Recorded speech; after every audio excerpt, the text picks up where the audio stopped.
Hindi naman umuusad. Wala naman nangyayari sa mga pinaghihirapan ko. Hindi wow! Ganito kasi yun, Mars. Eh bakit ka ba dyan napipressure? Hindi naman kontesan to para makipaghabulan ka.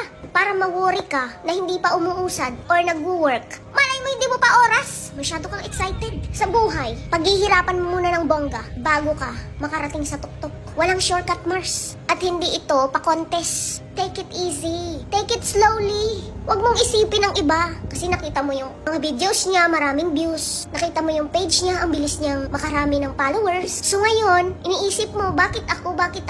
Ganito, ganyan.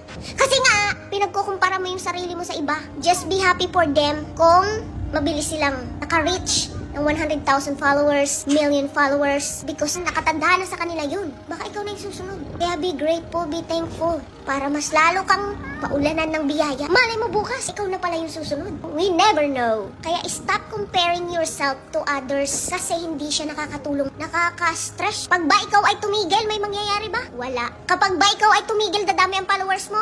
Hindi. Kapag ba ikaw ay titigil, dadami ang views mo? Wala. Kasi tumigil ka, hindi ka nagpatuloy. Kaya keep going no matter what. Because I believe in you. I believe in your talent. May talent ka, Mars. Gamitin mo yan. Sit back and relax. One day, you will get there. You just have to be patient. Char! Wala ka sa buhay niyo, mga dipong.